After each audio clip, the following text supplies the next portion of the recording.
तो महाराज परीक्षित के पूछे जाने पर श्री सुखदेव जी महाराज ने बताया कि किस प्रकार इंद्र को नारायण कवच से सुरक्षित करके उस वैष्णवी विद्या के प्रभाव से, प्रताप से विश्वरूप ने देवताओं को उनकी सारी श्री संपत्ति, उनका वैभव, देवराज को उनका सिंहासन पुनः वापस दिलाया। सुखदेव जी महाराज आगे सुना रहे हैं, बोले विश्वरूप जो थे उनके 3 सिर थे। देवताओं के जो पुरोहित बने, त्वष्टा के पुत्र, उनके 3 सिर थे। एक मुख से सोमरस पीते थे, एक मुख से सुरा पीते थे और तीसरे से अन्न खाते थे। पिता त्वष्टा थे जो देवताओं में से थे, लेकिन उनकी माता जो थी वो दैत्यों की कन्या थी। तो विश्वरूप जब देवताओं के लिए, अब क्योंकि वो उनके पुरोहित हो गए थे, तो विश्वरूप जब देवताओं के लिए नित्य यज्ञ किया करते थे, तो दैत्यों ने एक दिन चुपके से विश्वरूप से आकर कहा, बोले देखो तुम देवताओं के पुरोहित बन गए, बड़ी अच्छी बात है, पर तुम्हारी माता दैत्यों की कन्या है और पिता से कहीं अधिक आदर माता का होता है। और ये बात तो शास्त्र में लिखी है, उपाध्याय से 10 गुना आदर आचार्य का होता है, आचार्य से कहीं गुना आदर पिता का होता है, और पिता से भी कहीं गुना अधिक आदर माता का होता है। ऐसा शास्त्र का वचन है। और माता से भी अधिक अगर आदरणीय कोई है तो वो तत्व का ज्ञान कराने वाला गुरु है, वो भगवान से मिलाने वाला गुरु है। तो उन्होंने कहा कि ठीक है, तुम देवताओं के पुरोहित बन गए, कोई बात नहीं, अब तुम इनके लिए नित्य यज्ञ करते हो, पर तुम्हारी माता तो दैत्यों की कन्या है ना, तो चुपके से तुम एक आहुति दैत्यों के नाम पर भी दे दिया करो, इसमें क्या जाता है। माता के प्रति जो तुम्हारा धर्म है, माता के प्रति जो तुम्हारा कर्तव्य है, वो भी बना रहेगा, और जो पुरोहित पद तुमने स्वीकार किया उसकी मर्यादा भी बनी रहेगी। अब विश्वरूप अवस्था में तो कम ही थे, और जब इस प्रकार का, क्या कहना चाहिए इसको, आपके शब्दों में इमोशनल ब्लैकमेल हुआ ना, जब माता की बात आई, दैत्यों ने कहा कि अरे माता के प्रति भी तो कोई कर्तव्य है तुम्हारा, चुपचाप एक आहुति दैत्यों के नाम पर दे दिया करो। विश्वरूप को बात जच गई, उन्होंने कहा हाँ भाई ये तो ठीक है, तो जब देवताओं के निमित्त वो यज्ञ कराएं। अच्छा, जब देवताओं के निमित्त आहुति पड़ती है उसी से देवताओं का बल बढ़ता है। यज्ञ किस लिए होता है? यज्ञ इसीलिए होता है, देवताओं के नाम पर जब आहुति डाली जाती है तो प्रत्येक आहुति के साथ जिस देवता के निमित्त, जिस देवता का स्मरण करके, जिस देव मंत्र का उच्चारण करके आहुति डाली जाती है, उस देवता के बल की वृद्धि होती है, देवता प्रसन्न होते हैं, आपको वरदान देते हैं। माने है सब लेना देना ही, लेकिन यही है, ऐसा ही होता है। तो बीच बीच में एक आहुति दैत्यों के नाम पर भी देने लगे। अब हुआ क्या, देवताओं का बल भी बढ़ रहा है और साथ साथ में दैत्यों का बल भी बढ़ रहा है। इंद्र को बड़ा आश्चर्य हुआ, बोले हमने तो मार पीट कर इनको एक और फेंक दिया था, ये फिर बलवान होते जा रहे हैं, कारण क्या है। अब जैसे ही इंद्र को ये बात पता चली कि विश्वरूप हमारे साथ ऐसा विश्वासघात कर रहे हैं, बोले स्थान हमारा, सामग्री हमारी, पुरोहित हमारे, बोले सब कुछ लग रहा है हमारी जेब से, और आहुति साथ साथ में मिल रही है दैत्यों को भी। अब इंद्र इतने क्रोध में भर गए, उन्होंने उसी क्षण विश्वरूप का शिरोच्छेद कर दिया, सिर काट दिया। अब बताओ, जो बात मैं आपको कल कह रहा था, यहां से लेकर वहां तक सब स्वार्थ का खेल है कि नहीं। आप देखो, उनको पुरोहित के रूप में वर्ण किया, ब्रह्मा जी की आज्ञा पाकर उन्होंने कितनी कृपा की, नारायण कवच का उपदेश देकर उस वैष्णवी विद्या के प्रभाव से सब खोई हुई संपत्ति वापस दिला दी, और केवल थोड़ा सा अपने स्वार्थ पूर्ति में बाधा दिखाई पड़ी, बस क्रोध में भरकर उठे और विश्वरूप का शिरोच्छेद कर दिया। इसलिए भाई, यहां से लेकर वहां तक और कहीं से लेकर कहीं तक, रसखान के शब्द मुझे फिर याद आ रहे हैं कि कहा रसखान भय संपत्ति सुमार महा, और कहा तन जोगी है लगाए अंग छार को, कहा साधे पंचानल, कहा सोए बीच जल, कहा जीत लियो राज सिंधु आर पार को, जप बार बार व्रत संयम 1000, वेद गाए 20 बार, अरे बूझत लबार को। अरे सार की बात क्या है, सोई है गंवार जिस कियो नहीं प्यार, और नहीं पायो दरबार या नंद के कुमार को। आप देवता हो, दैत्य हो, मनुष्य हो, कुछ भी हो, किसी भी योनि में हो, पर इस जीवन की सफलता, इस जीवन की सार्थकता क्या है, अंतिम बात क्या है, बहुत जगह बुद्धि लगाने की आवश्यकता नहीं है। अंतिम बात यही है भाई, भगवान के चरणों में निष्काम प्रीति हुई कि नहीं हुई, हुई तो आप जीते, नहीं तो आपने कुछ भी पाया आप हारे। मैं जब इन प्रसंगों का चिंतन कर रहा हूं तो मैं कभी कभी देवताओं की मनस्थिति का भी विचार करता हूं। वो भी बेचारे भीतर से कितने भयभीत हैं। स्वार्थ के कारण बुद्धि देखो कैसी है। पुरोहित के आसन पर बैठे हैं विश्वरूप, और जैसे ही पता चला ये बीच बीच में एक आहुति दैत्यों के नाम पर भी दे रहे हैं, किंचित भी धीरज नहीं धरा, बस उठाया खड्ग और शिरोच्छेद कर दिया। ब्रह्म हत्या लग गई इंद्र को। तभी आपसे कई बार कहता हूं भाई, दो ही रास्ते हैं, तीसरा मार्ग है ही नहीं। या तो स्वार्थ का रास्ता है या फिर परमार्थ का रास्ता है, और चुनने का अधिकार ईश्वर ने आपको दिया है। अनेक अनेक प्रकार के प्रश्न अर्जुन भगवान से पूछते रहे, भगवान उत्तर देते रहे। भगवान ने कहा अर्जुन ये भी रास्ता है, ये भी रास्ता है, तुमको जो ठीक लगे चुनो। कर्मण्येवाधिकारस्ते। अच्छा, बड़ा व्यक्ति जो होता है, श्रेष्ठ व्यक्ति जो होता है ना, अगर उसने किसी को कुछ दे दिया फिर वापस नहीं लेगा। हमारे यहां तो यहां तक कहा गया है, मन से भी किसी को वस्तु दे दी जाए। मान लो आपके पास कोई वस्तु है, आपने वो वस्तु मन से किसी को दे दी, अभी प्रत्यक्ष में नहीं दी। अब मन का क्या है, मन तो बदल जाता है, मन तो बदल जाता है। पर शास्त्र कहता है अगर मन से भी वस्तु आपने किसी को दे दी है और आप सत्य के पथ पर हैं, फिर आप उसको अपने पास नहीं रख सकते। उसी क्षण से उस वस्तु पर आपका कोई अधिकार नहीं रह जाता। वाल्मीकि रामायण में यह प्रसंग आता है, बड़ा सुंदर है। जब विभीषण को, रावण के वध के पश्चात जब विभीषण को लंका के राज सिंहासन पर अभिषिक्त कर दिया श्री लखनलाल जी ने, क्योंकि श्री रघुनाथ जी तो नगर में प्रवेश कर नहीं सकते थे, उन्होंने लक्ष्मण जी को भेजा। तो एक बड़ी सुंदर चंद्रकांत मणि थी।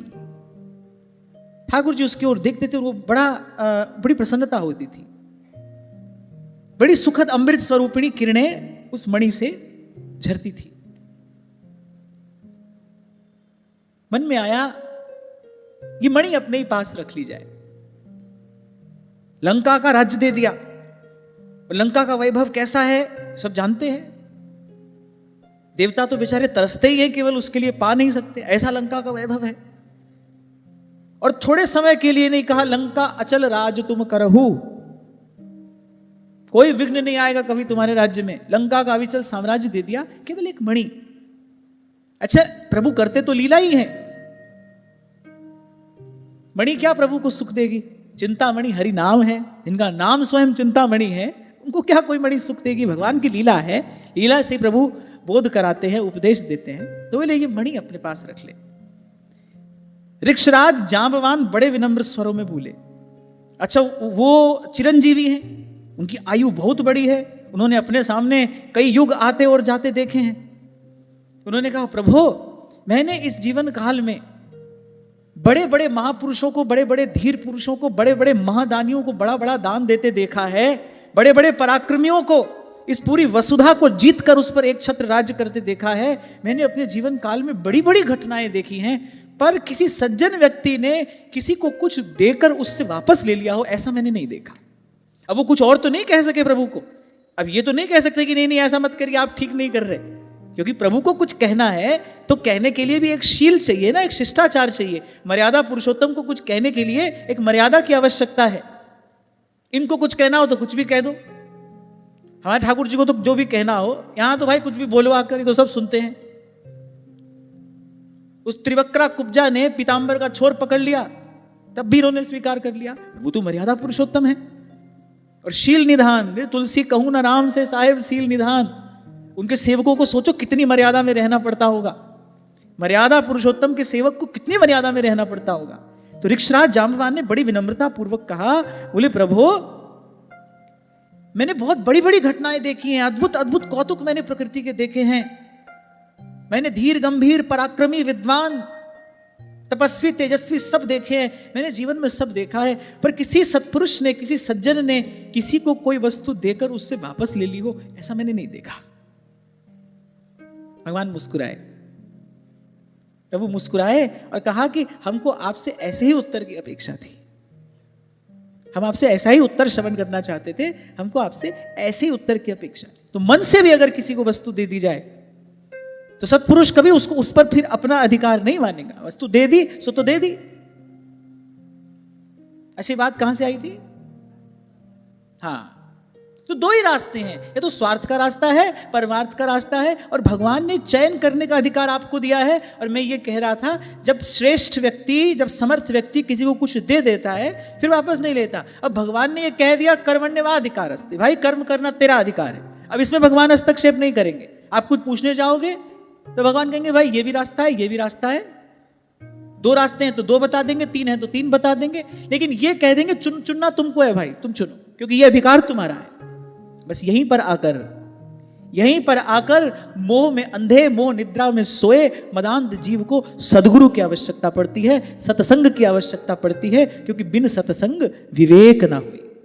भगवान ने तो अधिकार दे दिया, और ये जो जन्म जन्म से जीव भटक रहा है, अपने इसी अधिकार के दुरुपयोग के कारण ही तो भटक रहा है। कर्म करने में हम स्वतंत्र हैं, रोकने वाला कोई है नहीं, जिसके मन में जो आ रहा है किए चला जा रहा है। यहीं पर आकर सत्संग की महिमा प्रकट होती है। सत्संग न हो तो जीव कभी सन्मार्ग पर आ ही नहीं सकता, वो स्वभाव से दुष्ट है। अब एक दुष्ट व्यक्ति को धन भी मिल जाए, पद भी मिल जाए, स्वतंत्रता भी मिल जाए, तो उसका दुरुपयोग ही तो करेगा,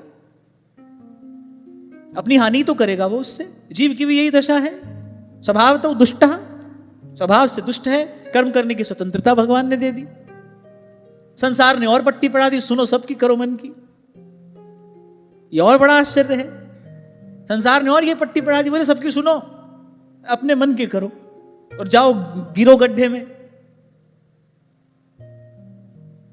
कई बार मैं कहता हूं ना आपसे, मैं कभी अकेला बैठकर ऐसे विचार करता हूं तो मुझे लगता है सारी उल्टी पट्टी संसार में पढ़ाई जाती है। लियो सुनो सबकी करो मन की। हम भगवान को छोड़कर किसी से नहीं डरते। भगवान कोई ऐसी भयानक वस्तु है क्या जो उससे डरने की आवश्यकता है? अरे भगवान तो प्यार करने के लिए है, भगवान से प्यार करो। श्री स्वामी रामसुखदास जी महाराज क्या करते थे, बोले डरना है तो पाप से डरो, व्यर्थ चिंतन से डरो, अभिमान से डरो।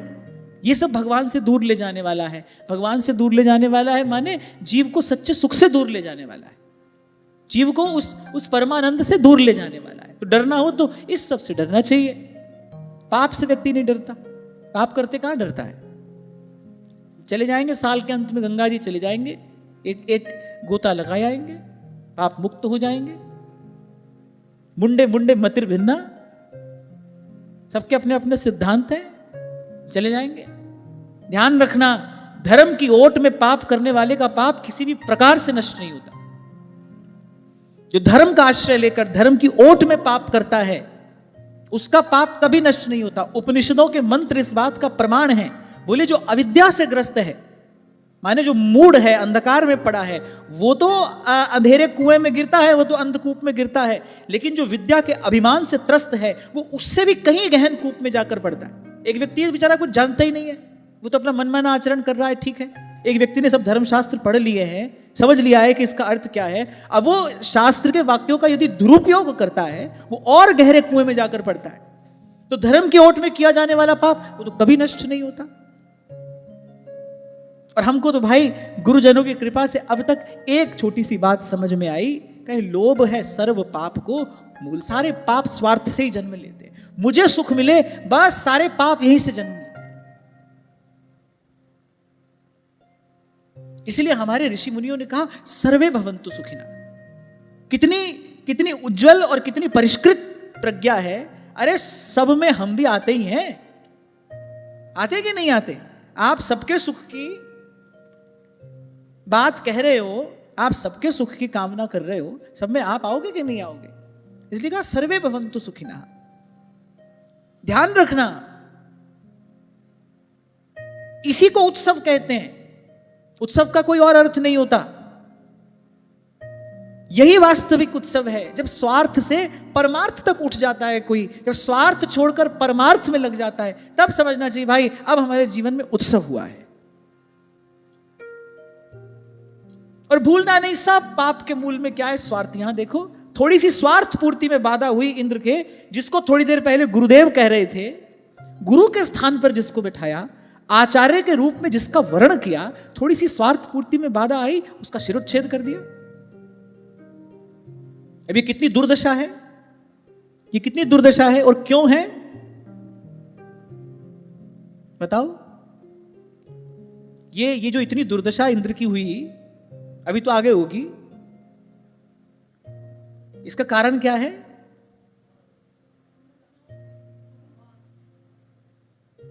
ये हुआ ही कैसे?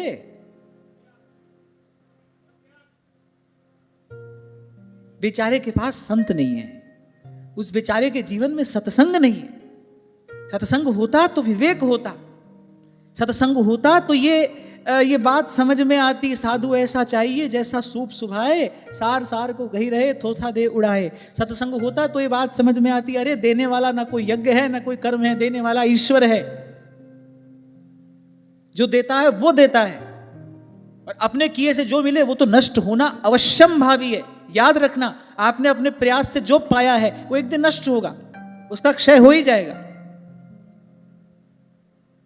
बहुत बढ़िया घर आपने बनाया है, घर नहीं गिरेगा तो तुम तो गिर जाओगे एक दिन। घर खड़ा रहेगा पीछे, तुमको इस शरीर को तो गिरना पड़ेगा। तो अपने प्रयास से जो भी पाया जाता है उसका नष्ट होना, उसका क्षय होना अवश्यम भावी है। सदा क्या रहता है? जो भगवान देते हैं वो सदा रहता है, जो प्रभु की कृपा से, प्रभु के प्रसाद से मिलता है वो सदा रहता है। ऐसा कार्य इंद्र के द्वारा हो गया, ब्रह्म हत्या लग गई इंद्र को। क्यों? कि जीवन में विवेक ही नहीं है। अब विवेक कहां से आए? क्योंकि सत्संग नहीं है, बिन सत्संग विवेक ना हुई। इसीलिए मैंने कहा, मनुष्य हो, दैत्य हो, दानव हो, गंधर्व हो, किन्नर हो, देवता हो, कोई भी हो भाई, कोई भी हो, जब तब साधु तारसी और सकर परपन। बाकी तो हर कोई प्रपंच में डालने वाला है, बाकी तो हर कोई प्रपंच में डालने वाला है। अरे मैं बहुत सोच विचार कर कह रहा हूं।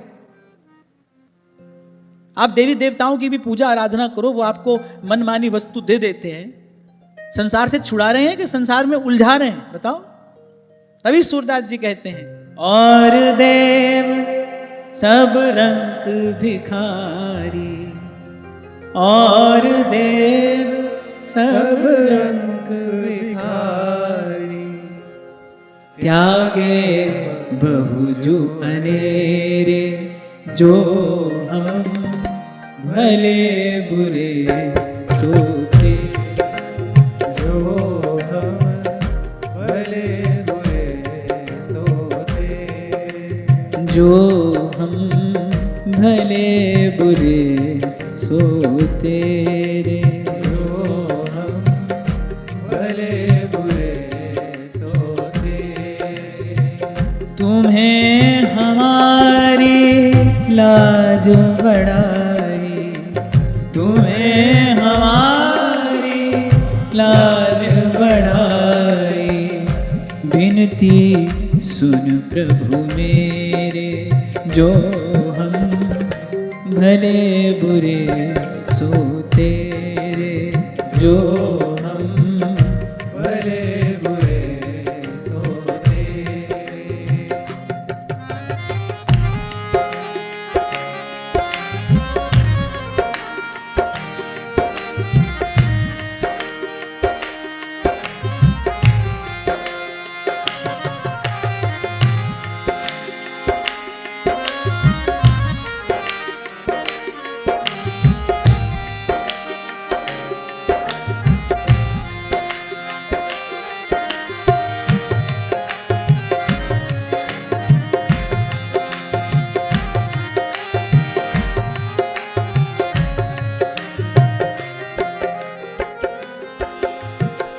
सब तज तुम शरणागत आयो, सब तज तुम शरणागत आयो, दृढ़ कर चरण गहेरे तेरे, दृढ़ कर चरण गहेरे, जो हम भले बुरे सोते रे, जो हम भले बुरे सोते।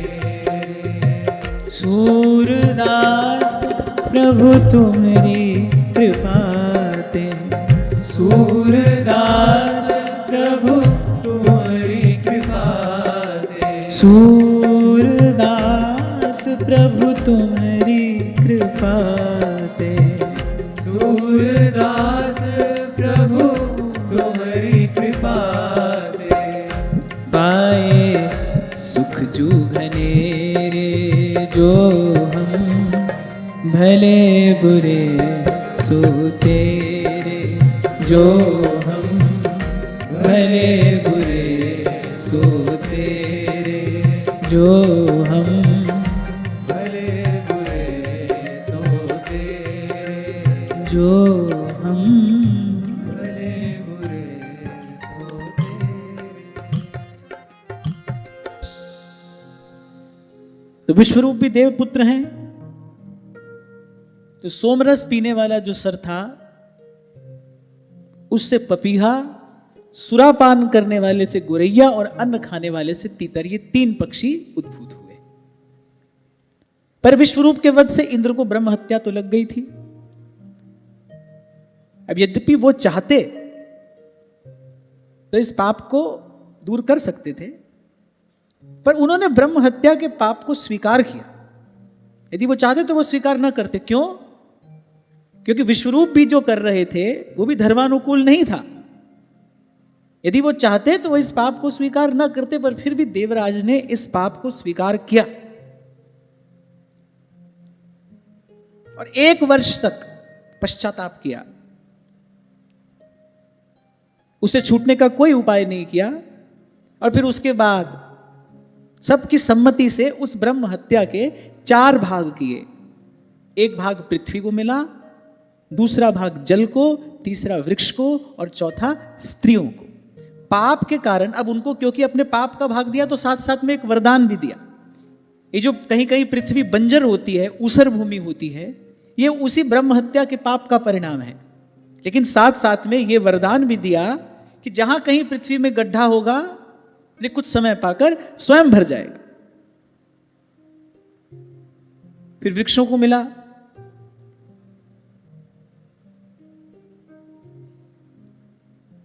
सूख जाता है वृक्ष।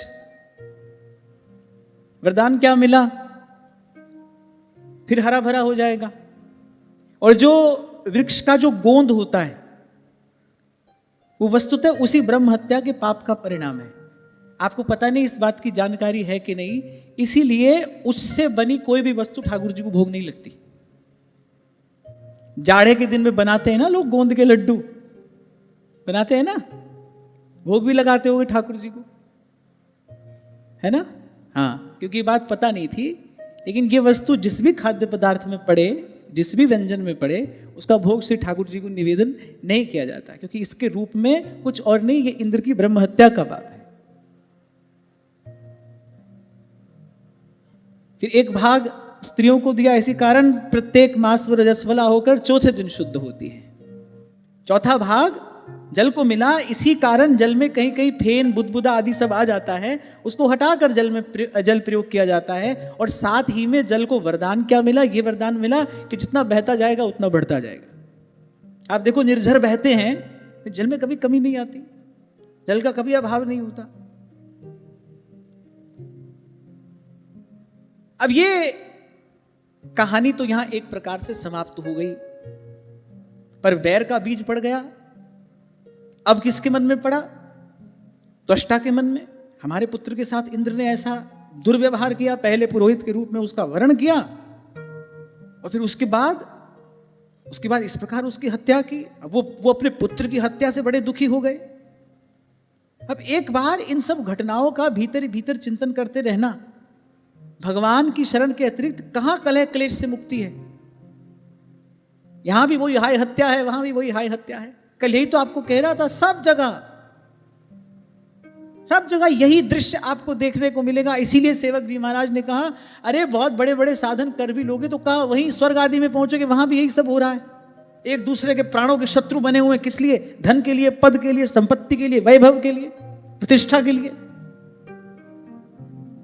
जिस हृदय में वैर विरोध उत्पन्न हो रहा है, सीधी सीधी बात है ना भाई, हृदय शुद्ध नहीं हुआ।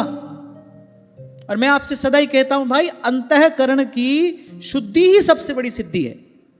बाकी सब सिद्धियां तो घोर संसार में डालने वाली हैं, जीव को भगवान से दूर कराने वाली हैं, जीव का पतन कराने वाली है। आज भी सुबह सुबह प्रातः काल की बेला में एक बड़े सुंदर संत से मेरी बात हो रही थी। बहुत समय बाद उन्होंने स्मरण किया तो उनका फोन आया। बहुत सुबह सुबह मैं उनसे बात कर रहा था, कुछ देर चर्चा होती रही और फिर अंत में एक बात उन्होंने मुझसे कही। बोले बेटा, बड़ी वृद्ध अवस्था है उनकी और बड़ा ही पवित्र जीवन उन्होंने जिया है। कभी जब प्रभु कृपा करते हैं तो उनके चरणों में कुछ बैठने का अवसर मिलता है। उनकी इच्छा नहीं है इसलिए मैं उनका नाम प्रकट नहीं कर पा रहा हूं।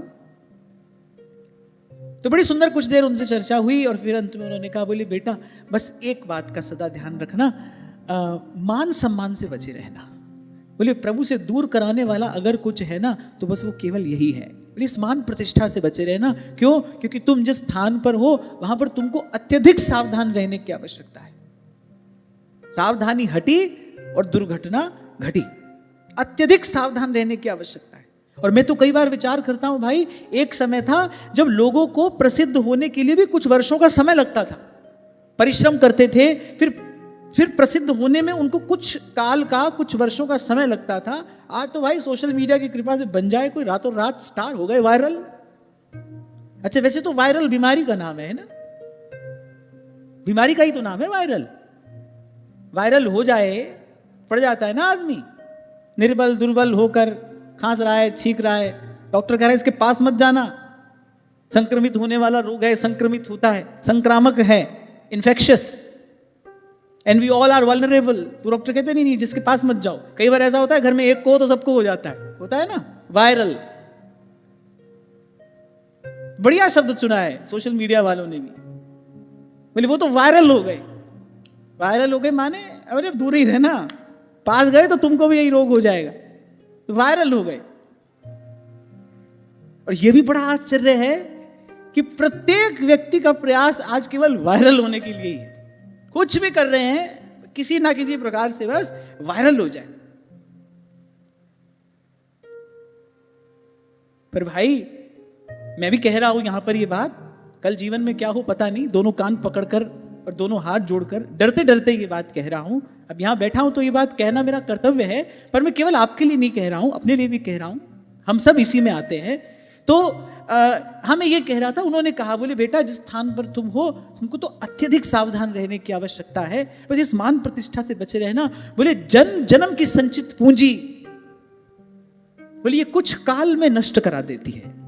और गोस्वामी जी ने कहा ही है, लोक मान्यता अनल सम तप कर कानन दान। तो आप भी हमको यही आशीर्वाद देना भाई। मैं तो दोनों हाथ जोड़ के विनम्रता पूर्वक आपसे आशीर्वाद मांग रहा हूं कि बाकी सब ठीक है, इस बीमारी से बचे रहें बस। क्योंकि इस बीमारी की औषधि नहीं है, इसकी दवा नहीं है, यहां से वापस लौटना नहीं होता। पिछले प्रसंग में हम चर्चा कर रहे थे ना, एक बिल घुसकर वापस लौटना नहीं होता, ऐसे यहां से भी घुसकर मुझे लगता है वापस लौटना नहीं। तो वैसे इस बीमारी से बचे रहे। ठाकुर जी की अपार कृपा है, अपार कृपा, उसके गुण उपकार का पा सकूं नहीं पार। प्रभु ने ऐसा सुंदर पवित्र जीवन जीने का हमको अवसर प्रदान किया, अपना नाम दिया, अपना धाम दिया, सत्संग सेवा सुमिरन की त्रिवेणी, इसमें नित्य अवगाहन करने का अवसर दिया। प्रभु तो जो दे सकते थे उससे भी कहीं अधिक हमको दे दिया।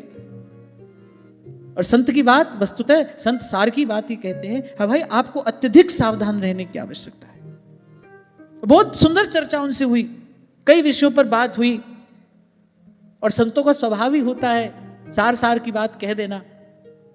और फिर अनुभवी हो, केवल अवस्था से नहीं साधन से भी अगर कोई अनुभवी हो तो फिर तो थोड़ी देर का संग भी, एक घड़ी आधी घड़ी और आधी में पुनियाद, तुलसी संगत साध की कटे कोटि अपराध, वो तो कुछ देने वाला हो जाता है। तो बड़ी सुंदर चर्चा हुई। और कुछ देर की चर्चा के बाद जब फोन रखने लगे, कहने बस बेटा एक बात का ध्यान रखना, ये मेरी ओर से एक विचार, इसको अपने पास रख लेना, क्योंकि तुम जिस स्थान पर हो वहां पर तुमको अत्यधिक सावधान रहने की आवश्यकता है। बोले बेटा जीव की जन्म जन्म की संचित पूंजी ये मान प्रतिष्ठा थोड़े समय में नष्ट कर देती है। बोले बस इससे बचे रहना। अब मैं विचार करता हूं कि इससे बचे रहने का उपाय क्या है। इससे बचे रहने का उपाय क्या है? इससे बचे रहने का केवल एक उपाय है कि आपके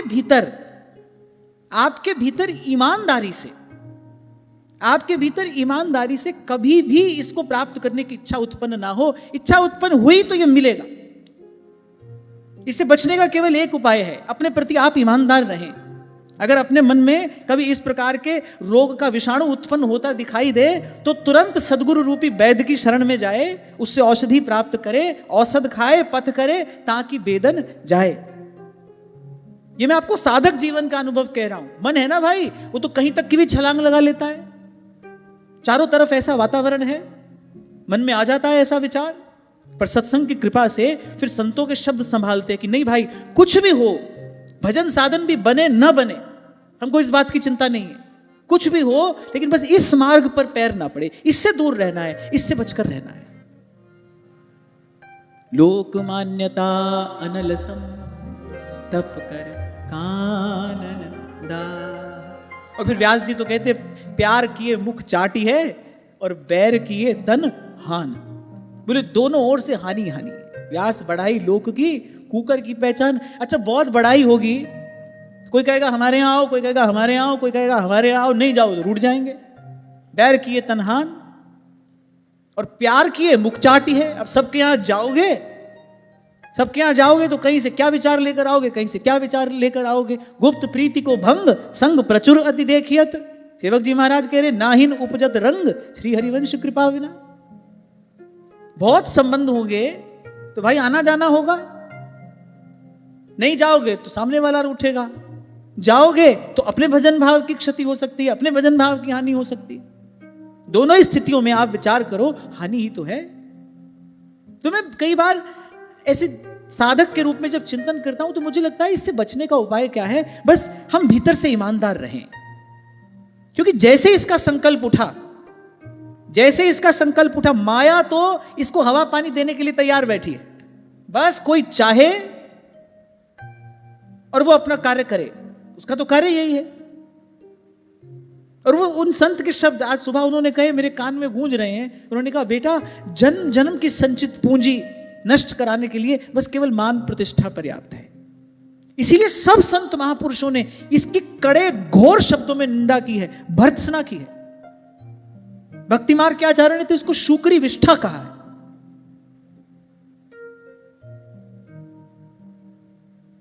शास्त्रार्थ करने आ गया कोई श्री सनातन गोस्वामी पाद से,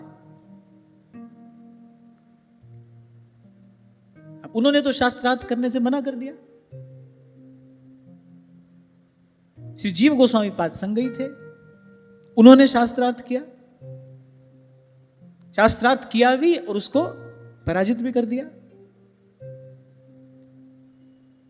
अब मुझे ठीक से स्मरण नहीं है कि शास्त्रार्थ करने श्री रूप गोस्वामी के पास आए थे कि श्री सनातन गोस्वामी के पास, पर इन दोनों में से किसी के पास कोई शास्त्रार्थ करने आया और वो तो दैन्य की साक्षात मूर्ति, उन्होंने बड़ी विनम्रता पूर्वक शास्त्रार्थ करने से मना कर दिया। लेकिन श्री जीव गोस्वामी पाद ने शास्त्रार्थ किया और जो पंडित शास्त्रार्थ करने आए थे उनको पराजित भी कर दिया। बड़े प्रसन्न हो गए। लेकिन श्री रूप गोस्वामी पाद या श्री सनातन गोस्वामी पाद, मुझे इस समय ठीक से स्मरण नहीं हो पा रहा है, लेकिन उन्होंने उसी क्षण जीव गोस्वामी पाद का त्याग कर दिया। उन्होंने कहा था आज के पीछे हमारे सन्मुख मत आना, तुम वृंदावन में भजन करने के लिए आए हो या ये मान सम्मान एकत्रित करके अपने अभिमान का पोषण करने के लिए आए हो? क्या यही तुम्हारे भजन की सफलता सार्थकता है कि तुमने किसी को पराजित कर दिया, तुम विजयी हो गए, तुम्हारे मान प्रतिष्ठा की वृद्धि हो गई, किसी का अपमान हो गया? क्या तुम यही सब दुर्वासनाएं लेकर यहां इस अत्यंत पवित्र भूमि में भजन करने के लिए आए हो? क्या इसी शुक्री विष्ठा का भोग करने के लिए तुमको यह अवसर श्री कृष्ण ने प्रदान किया है? श्री जीव गोस्वामी पाद ने भी अन्न जल का त्याग कर दिया। तब श्री सनातन गोस्वामी पाद को दया आई और उनको लेकर श्री जीव रूप गोस्वामी पाद के चरणों में पहुंचे और बड़ी युक्ति से अपनी बात कही। बोले प्रभु, ये जैसा भी है ये जीव तो आपका ही है ना, इससे अपराध हुआ है पर ये जीव तो आपका ही है ना, कृपा करके पुनः स्वीकार करिए। कहने का तात्पर्य यह है कि भगवत भजन की सबसे बड़ी बाधा है, ये सबसे बड़ी बाधा, ये सबसे बड़ा विक्षेप है। इसका चस्का लगा नहीं और आप गिरे नहीं। और मैंने कहा कि यहां से लौटने का मार्ग नहीं है। इस मार्ग पर आगे बढ़ गए फिर लौटने का मार्ग नहीं है। अरे खाने पीने से जो नशा होता है वो तो 2, 4, 6, 8 घंटे में उतर जाता है, पर नशा केवल मद केवल खाने पीने की वस्तुओं में ही नहीं होता ना, धन का भी मद होता है, रूप का भी मद होता है, बल का भी मद होता है, विद्या का भी मद होता है। लेकिन इन सब से बुरा, इन सब से अधिक घातक, इन सब से अधिक विषैला मद है कीर्ति का मद, यश का मद।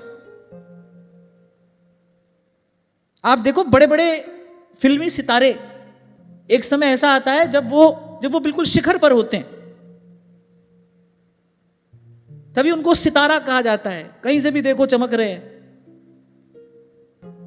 लेकिन सूर्य अगर उदय हुआ है तो भाई वो अस्ताचलगामी भी होगा, ये तो निश्चित बात है। जो बणया सो पजणा एक दिन, जो कड़या सो टहना, ये तो अटल सिद्धांत है। फिर जब वो स्थिति नहीं रह जाती, फिर जब उनके जीवन में वो स्थिति नहीं रह जाती, उनके पास रहने वाले लोगों से ये बात सुनी है मैंने, फिर जब उनके जीवन में वो स्थिति नहीं रह जाती तो वो अवसाद विषाद से ग्रस्त होकर कहीं ऐसी बड़ी दुर्दशा में अपने जीवन का त्याग करते। क्यों? क्योंकि अब वो मिल नहीं रहा जिसका जीवन को अभ्यास हो गया था। आप साधारण कोई नशे की वस्तु लेने वाला आदमी भी देखो, अगर उसको लत लग जाए और फिर वो वस्तु उसको ना मिले तो वो कैसे छटपटाता है, कुछ भी करने को तैयार हो जाता है वो वस्तु प्राप्त करने के लिए। ऐसे ही भाई खाने पीने की वस्तु में तो बड़ा थोड़ा नशा है, 2, 4, 6 घंटे में उतर जाता है, थोड़ी शरीर को हानि पहुंचाता है। तो उससे बड़ा धन का मद है, फिर रूप का मद है, यौवन का मद है, बल का मद है, विद्या का मद है। अब देखो विद्या का मद होता है ना, जहां व्यक्ति पहुंचे वहीं पर विवाद खड़ा कर देता है, इसको भी पछाड़ दो, उसको भी पछाड़ दो।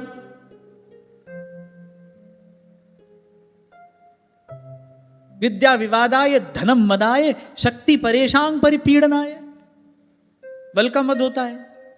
पर इन सब से बुरा, और मैंने कहा इन सब से घातक है कीर्ति का मद, यश का मद। इसलिए आपसे कहा मैंने, भाई आप यदि सच में मुझसे स्नेह करते हो, आप सच में मेरा आदर करते हो, तो आप हृदय से बस यही आशीर्वाद देना, इस रोग से भगवान बचाए रखे। जैसे जय विजय ने सनकादिक से कहा ना, बोले प्रभु ठीक है काम क्रोध ये तो सब हम देख लेंगे, क्योंकि आपने हमको आसुरी योनि में जन्म लेने का श्राप दिया है। अब काम क्रोध तो वहां पर हमारे संग रहेंगे, वो तो हमारे नित्य के संगी साथी होंगे। काम क्रोध से ही तो कोई असुर होता है, भले वो तो ये हमारे नित्य के संगी साथी रहेंगे। पर आप इतनी कृपा हम पर करें, हम किसी भी विकार से पीड़ित हो, लेकिन हमें कभी मोह ना हो, भगवत विस्मृति ना हो, किसी भी भाव से, भले बैर से ही सही, लेकिन भगवान याद रहे, भगवान को भूल ना जाए। सृष्टिकर्ता ब्रह्मा जी ये बात कह रहे हैं, प्रभु आपने मुझे सृष्टिकर्ता के पद पर बिठाया है, पर इतनी कृपा आप करना, मैं कई भूल से भी अपने आप को सृष्टिकर्ता समझ ना बैठूं। आपने मुझे केवल ये अभिनय करने के लिए दिया है। अब एक डायरेक्टर किसी अभिनेता को सम्राट का अभिनय करने के लिए दे, अब वो असल जीवन में भी अपने आप को सम्राट ही समझने लगे तो जूता खाएगा कहीं ना कहीं से।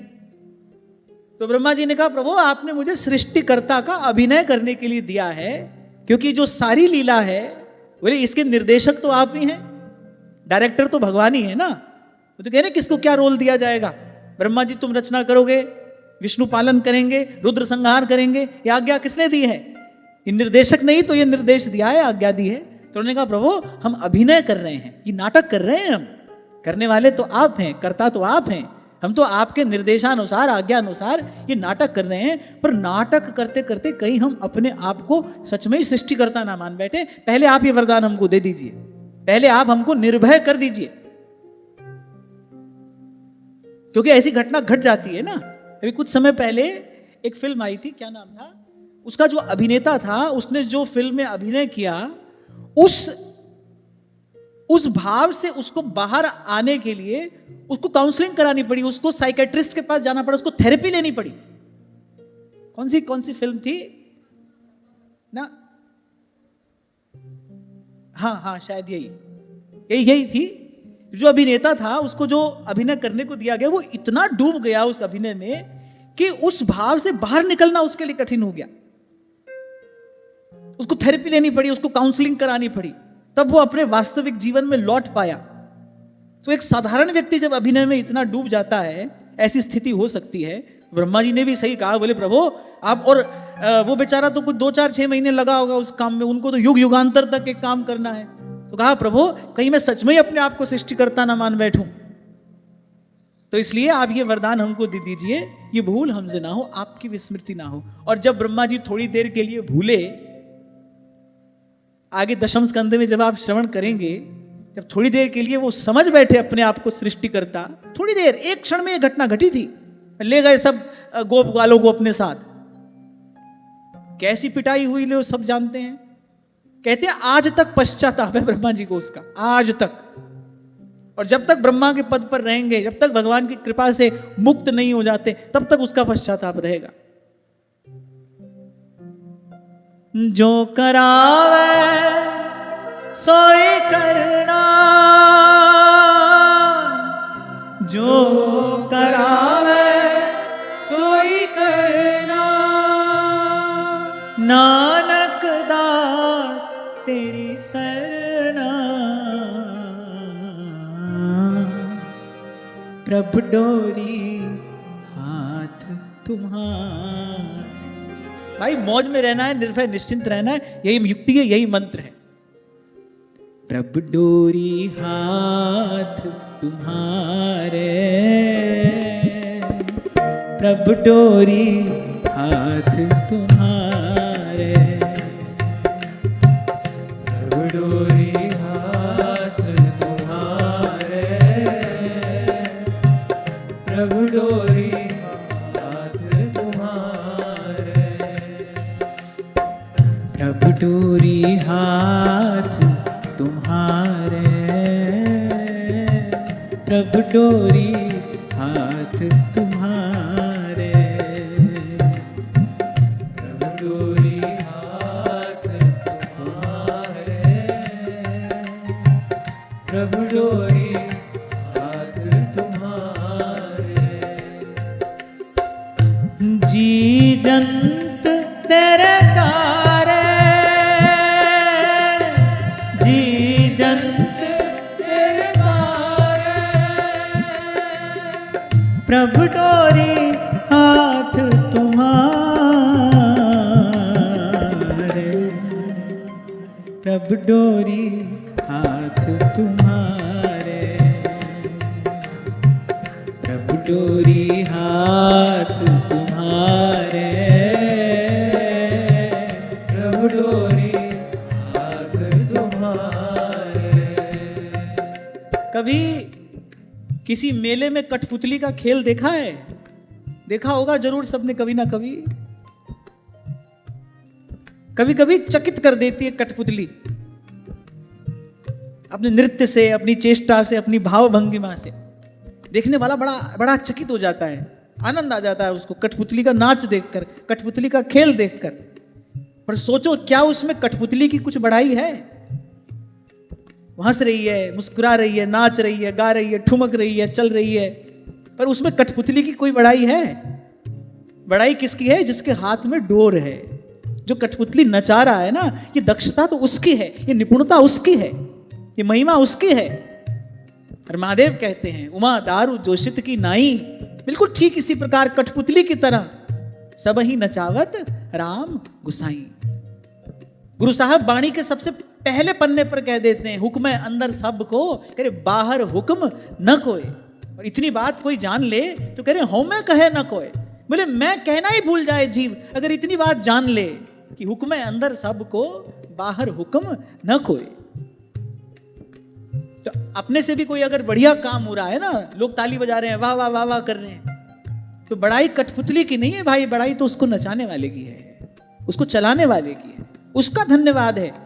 उसने इस कठपुतली से ऐसा खेल खिलाया है, उसने इस कठपुतली को ऐसा नाच नचाया है कि सारा संसार जय जयकार कर रहा है, ताली बजा रहा है। पर बढ़ाई कठपुतली की नहीं है भाई, याद रखना, जिसके हाथ डोर है ना उसकी है। जी जंत तेरे तारे, जी जंत तेरे तारे, जी जंत तेरे तारे, जी जंत तेरे तारे, प्रभु डोरी हाथ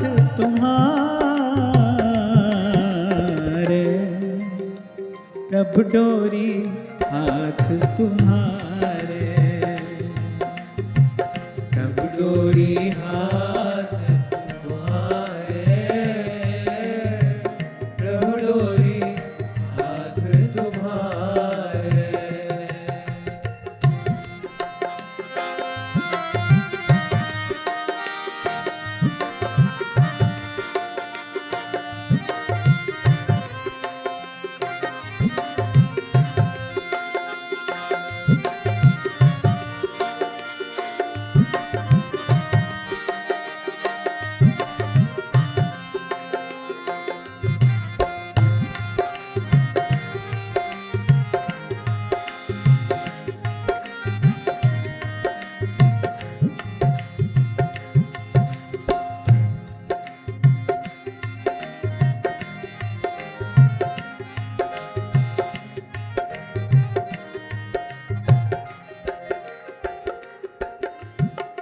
सोई कराए जो तुध पावे, सोई कराए जो तुध पावे, सोई कराए जो तुध पावे, सोई कराई जो तुध पावे, मोहे से आणप कछु ना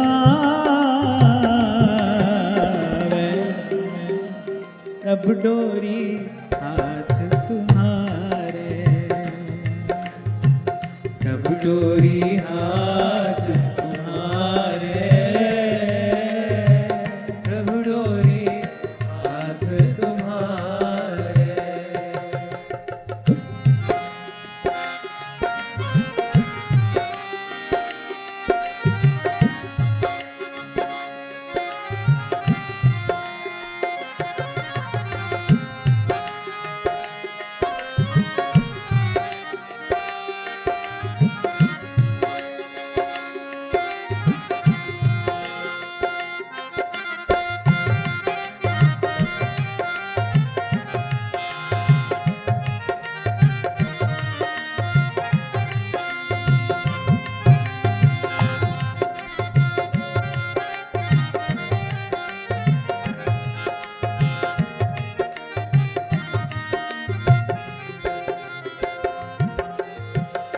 हम बारक तो सरनाई, हम बारक तो सरनाई, हम बारक तो सरनाई, हम बारक तो सरनाई, प्रभु आप पैज रखाई,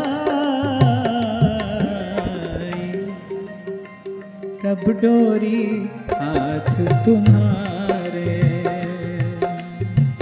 प्रभु डोरी हाथ तुम्हारे, प्रभु डोरी हाथ तुम्हारे, प्रभु डोरी हाथ तुम्हारे, प्रभु डोरी हाथ तुम्हारे। जो करावे सोई करना, जो करावे सोई करना, जो करावे सोई करना, जो करावे सोई करना, नानक दास तेरी सरना, प्रभु डोरी हाथ तुम्हारे, प्रभु डोरी हाथ तुम्हारे, प्रभु डोरी हाथ तुम्हारे, प्रभु डोरी हाथ तुम्हारे, प्रभु डोरी हाथ तुम्हारे। तो परम शांति का मार्ग तो यही है भाई, और सत्य भी यही है। जो परम गुरु हैं वो इस रहस्य का उद्घाटन कर रहे हैं। कि उमा दारू जोशित की नाई, सब ही नचावत राम गुसाई। तो ये जो अपनी कभी जय जयकार हो जाती है ना यहाँ, अपने लिए भी कभी कभी ताली बज जाती है, अपने लिए भी कभी वाह वाह हो जाती है, पर ये वाह वाह अपनी नहीं है भाई, ये तो कठपुतली को नचाने वाले की है। ये जय जयकार तो सदा उसी की है। कहो नानक सब तेरी वडियाई, कोई नाम न जाने मेरा। ये सब महिमा उसकी है।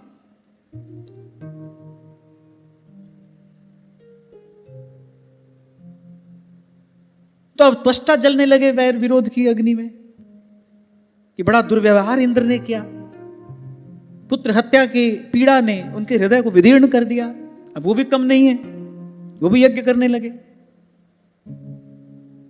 और यज्ञ करने लगे, किस भावना से यज्ञ कर रहे हैं? बोले इंद्र को मारने वाला पुत्र पैदा हो जाए, इस भावना से यज्ञ कर रहे हैं, कर यज्ञ रहे हैं, पर भाव देखो कैसा अपवित्र है। इसीलिए परिणाम में क्या है? भयंकर क्लेश है। आप क्या कर रहे हो ये बात महत्वपूर्ण नहीं है, किस भाव से कर रहे हो ये महत्वपूर्ण है। जो परिणाम आएगा वो आपकी क्रिया का नहीं होगा, क्रिया के मूल में जो भाव है वो परिणाम उसका होगा, आप जो भी कर रहे हो। इसलिए भगवती श्रुति कहती है तन में मनः शिव संकल्पमस्तु। संकल्प पवित्र हो हमारा, हमारी भावना पवित्र हो, हमारी विचार शुद्धि हो। और मैं बड़ी विनम्रता पूर्वक ये बात कह रहा हूं कि विचार शुद्धि का सत्संग के अतिरिक्त और कोई मार्ग नहीं है। संकल्प की शुद्धि, विचार की शुद्धि यहीं से होती है। आज मान लो कोई अपवित्र जीवन जी रहा है, कल अगर उसके जीवन में सकारात्मक परिवर्तन आएगा तो भाई सत्संग की ही कृपा से तो आएगा, आ सकता है।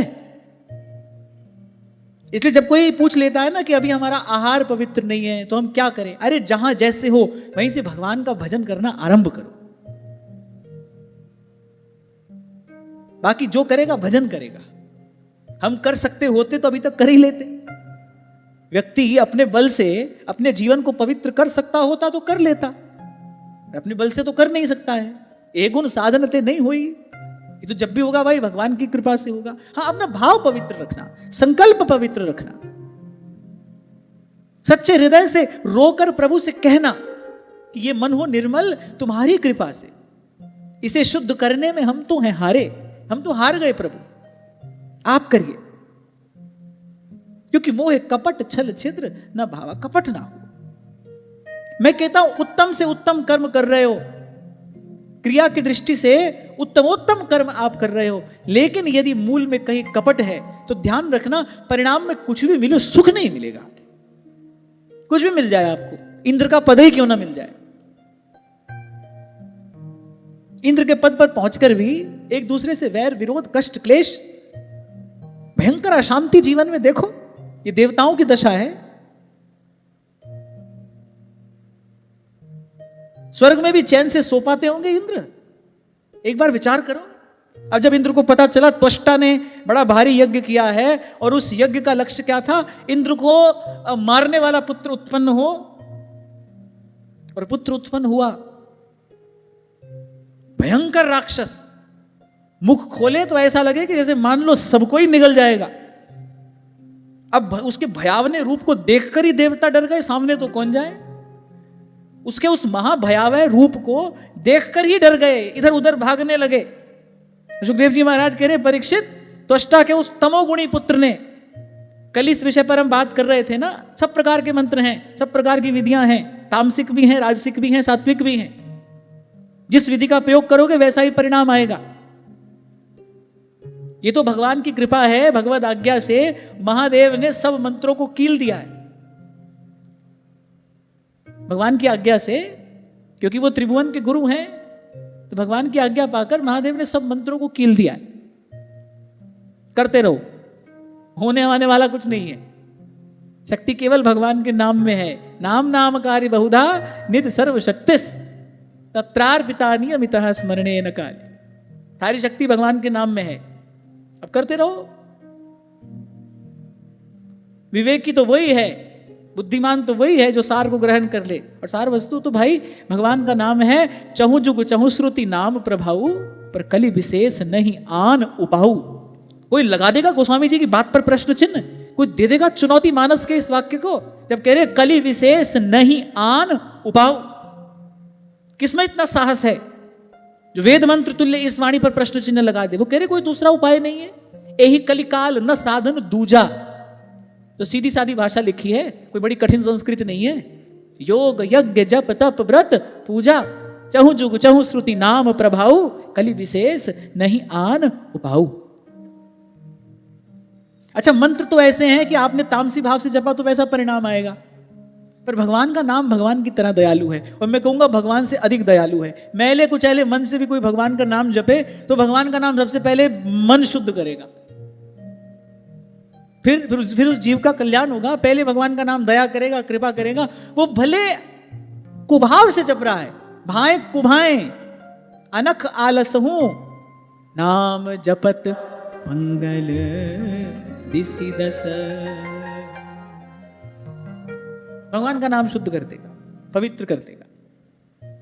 इसलिए मैं तो आपको यह कहूंगा, भले मन में कोई कामना भी हो ना, और वो किसी भी प्रकार से आप अपनी बुद्धि से तर्क से निवारण नहीं कर पा रहे हो उस कामना का, कामना बनी ही हुई है, नहीं जा रही कहीं से, तो भी उस कामना पूर्ति के लिए कोई और कार्य मत करना। कहीं किसी और उपाय में लग जाओ, तंत्र मंत्र में लग जाओ, जड़ी बूटी में लग जाओ, ऐसा काम नहीं करना। भगवान के नाम के ही आश्रित रहना, नाम की शरण में रहना, नाम की कृपा से, भगवान नाम के आश्रय से जो भी होगा मंगल ही होगा, मंगल ही होगा। मंगल भवन अमंगल हारी। तब त्वष्टा ने बड़े तमोगुणी भाव को लेकर यज्ञ किया था, इंद्र को मारने वाला पुत्र पैदा हो, जबकि यहां भी कुछ भूल हो गई थी, इसमें भी कुछ भूल हो गई। एक मंत्र, एक शब्द में कुछ इधर उधर का फेर हुआ, पुत्र पैदा होना चाहिए था इंद्र को मारने वाला, और इंद्र से मरने वाला पुत्र पैदा हो गया। ये सब देखकर मुझे तो भाई इन सब क्रियाओं से बड़ा डर लगता है। हमको लगता है हमको तो स्वप्न में भी इस सब के पास नहीं जाना है। सूधो चले आपने धर्म, नाम तेरो आसनो, मजन मुरारे हरि के, नाम बिना झूठे सगल पसारे। बड़ी कृपा करते हैं ठाकुर जी जब ऐसी बुद्धि हो जाती है, नाम में श्रद्धा हो जाए, यानी आपको प्रभु ने अपना लिया, आपको प्रभु ने अपने हृदय से लगा लिया है, आपको प्रभु ने स्वीकार कर लिया है, सब ओर से मन हटकर भगवान के नाम में लग गया, आपकी नाम में रुचि हो गई, आपकी नाम में निष्ठा हो गई, समझो प्रभु ने आपको अपना लिया है, हृदय से लगा लिया है, गोद में बैठे हो आप भगवान की। अगर ऐसा हो जाए तो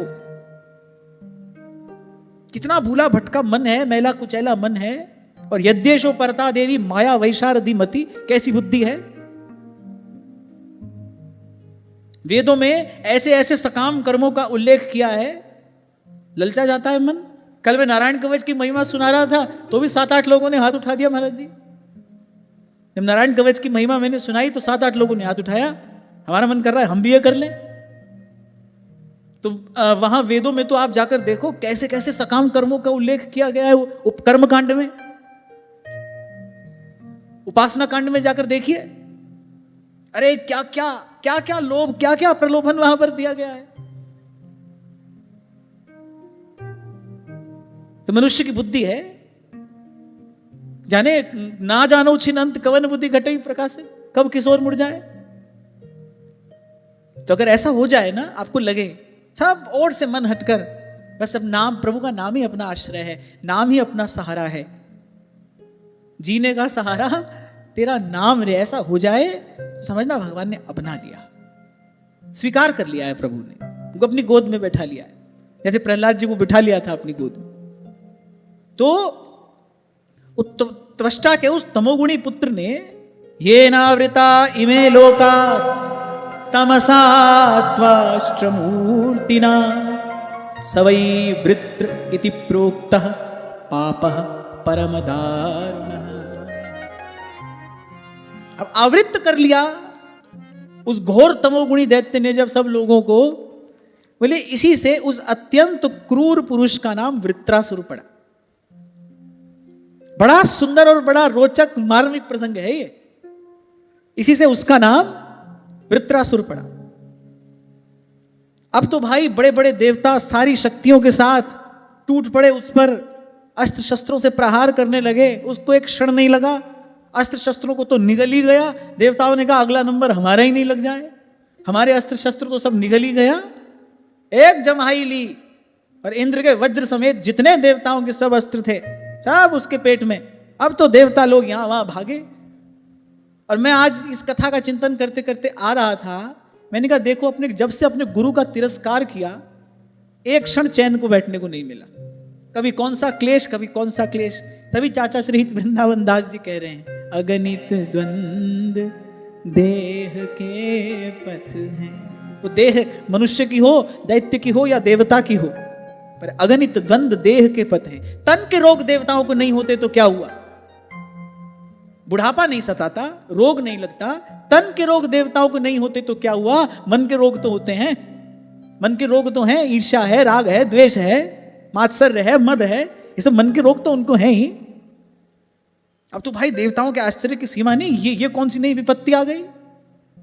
उन्होंने तो कल्पना भी नहीं की थी कि ऐसा भी कुछ हो जाएगा। इंद्र का वज्र, देवताओं के दिव्यास्त्र, एक क्षण में निगल गया वो वृत्रासुर। अब वो बेचारे दीनहीन फिर भटक रहे हैं। थोड़े दिन पहले भी यही हाल था, थोड़ी देर के लिए सुखी हुए थे। एक बार इन कथाओं का आध्यात्मिक अर्थ विचारो। अरे जब देवताओं का सुख क्षण भंगुर है, जब देवताओं का सुख क्षण भंगुर है, श्री स्वामी जी महाराज कह तो रहे हैं, जो लो जीवे तो लो हरि भजर मन, और बात सब बाद। यहां बाद का मतलब बाद में नहीं है, और बात सब बाद ही माने बेकार। जो लो जीवे तो लो हरि भजरे मन, और बात सब बाद। दिवस चार के हला भला में, दिवस चार के हला भला में, तू कह लेगा ला। बोले वो स्वर्ग पाकर भटक रहे हैं, तुम अपनी कोठी बंगला में ही सुखी रहना चाहते हो। कथा का अर्थ विचारा जाता है ना, कहें कथा और अर्थ विचारें। इस कथा का गूढ़ार्थ क्या है? ये कथा बता रही है कि देखो देवताओं का सुख क्षण भंगुर है। गुरु का तिरस्कार इंद्र से हो गया, एक क्षण के लिए सुख से नहीं बैठ सके, ब्रह्म हत्या लग गई। कैसी बुद्धि मलिन हो गई, जिसका पुरोहित के स्थान पर वर्ण किया, जो यज्ञ में आचार्य के आसन पर बैठा है, वहीं खड़ग से उसका शिरोच्छेद कर दिया। कैसे कैसे कर्म देवता कर रहे हैं और कोई कलयुग में नहीं कर रहे हैं, तो पुरानी बात है। इसलिए जो तत्वदर्शी महापुरुष है वो कहते हैं हर युग में हर युग विराजमान रहता है। सत्ययुग में भी किसी ना किसी अंश में कलयुग रहता है, और कलयुग में भी ना किसी किसी अंश में सतयुग रहता है। श्री छीत स्वामी का पद है, बोले जहां गोवर्धन गिरिराज हैं, जहां जमुना जी बहती हैं, और वो कह रही है जब लग श्री भागवत कथा रस, बोले तब लग कलयुग नाही। बोले जहां ये सब है वहां कहां कलयुग है? वहां कलयुग आ ही नहीं सकता है, कलयुग का कोई दोष नहीं आ सकता है वहां पर। तो हर युग में हर युग विराजमान रहता है। अब उनके पास उपाय तो एक ही है। अब ब्रह्मा जी के पास पिछली बार गए थे, तो उन्होंने जो उपाय बताया वो तो कोई ज्यादा ड्यूरेबल उपाय नहीं निकला, ज्यादा लंबे समय तक चला नहीं, उसमें तो गड़बड़ हो ही गई। अब देवताओं ने कहा भाई भगवान की स्तुति करनी चाहिए, भगवान की ही शरण में जाना चाहिए।